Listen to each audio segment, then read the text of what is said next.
Hey everybody, it's Miss Saltstein here. Just wanted to show you a few of these subtraction problems. This lesson's going to be subtracting the integers.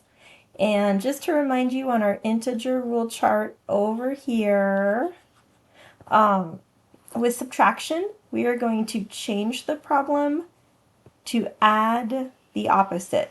Okay, so if you look here, the subtraction is going to change to addition, and whatever the second number is, it's going to become its opposite. So it'll just have the opposite sign. Okay, so let me do that in this first one. First number is negative 6 and 7/12. We're going to be subtracting 4 and 1/3. Okay, let's just do the add the opposite part. So the first number stays the same. Okay, instead of subtraction, I'm going to add. And instead of 4 and 1/3, it's going to be negative 4 and 1/3. All right, and that first number is going to stay the same. It's still going to be negative. If it were positive, it would still be positive. First number stays the same. Okay.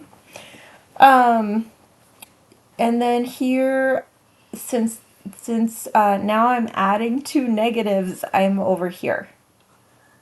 All right, so first I did the subtraction, okay, change to add the opposite, and now second, I'm going to use this rule, add and take the sign of whichever one has the greater, sorry, add and take the sign of the numbers.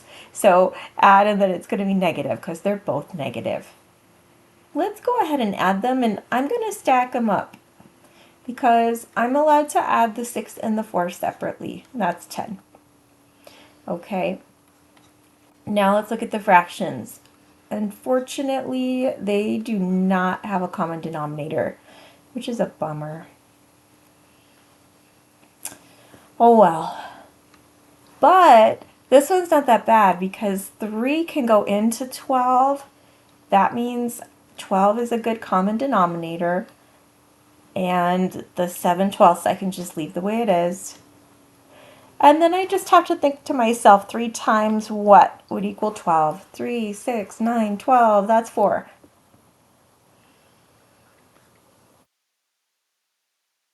All right. So it's 11/12 for the fraction part.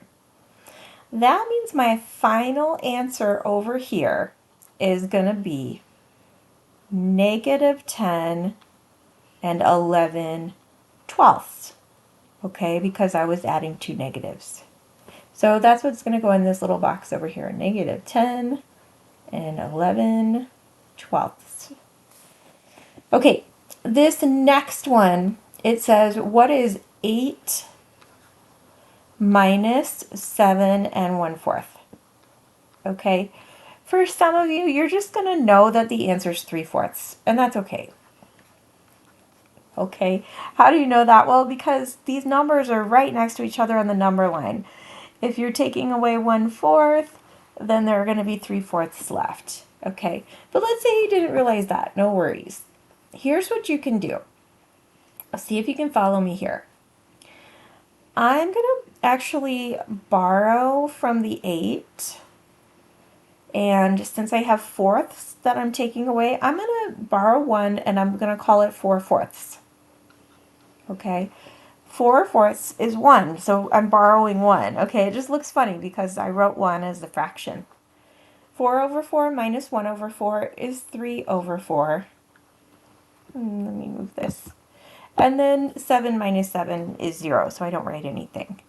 All right, so same answer, two different ways.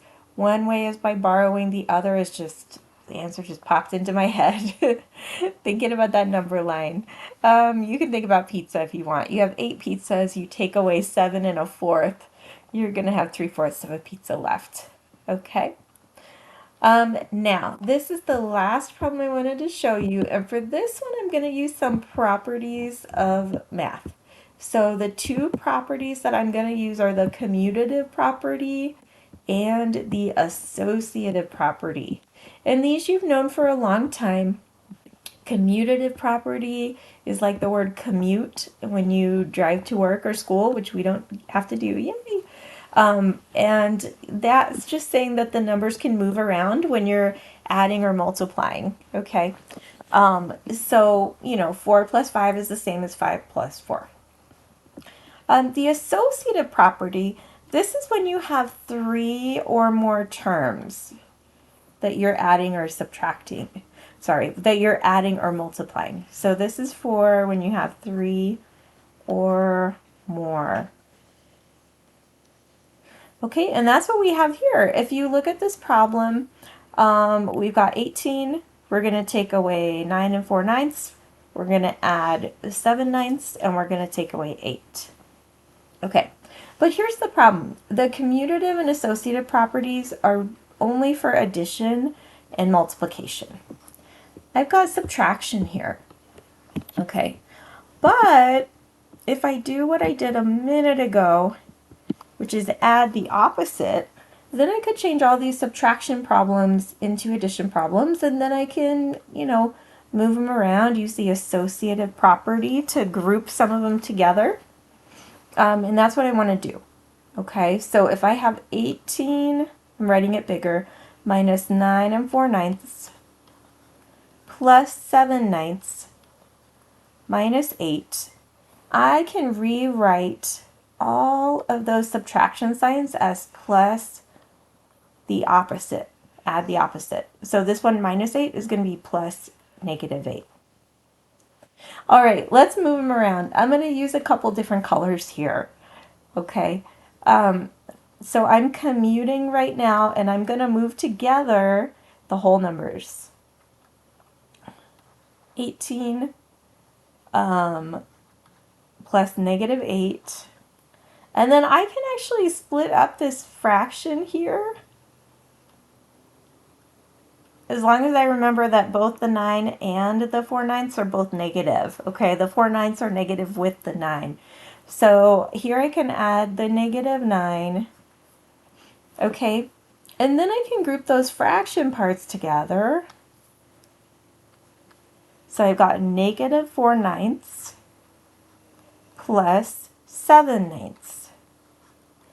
All right, so 18 minus 8 is 10. I'm going to do the whole number part 2 at a time. This is 10 minus 9. Hey, that's just 1. Okay, now the fraction part, I've got the common denominator, which is nice. So I just have to figure out what negative 4 plus 7 is. Okay, different signs, so I'm going to subtract the numbers and take the sign of the higher absolute value, and it'll still be over 9. Okay, so let's see, negative 4 plus 7 should be positive 3. I'm getting 1 and 3 ninths, and I'm excited because I think I'm done here, except wait a minute. What if they want it in simplest form? I've got one more thing to do, which is I'm going to divide by anything that goes into 3 that also goes into 9. So here I'm dividing by 3. My final answer here would be 1 and 1/3. Okay, and then if you look at this problem, all they're really asking is how should you group the following, and then they give you a bunch of choices. So the way that I grouped them was by grouping together the whole numbers, and then I grouped together the fractions, and then I just had to be really careful because right here where it says negative 9 and 4 ninths, that is negative 9 and negative 4 ninths. All right, good luck guys, thanks.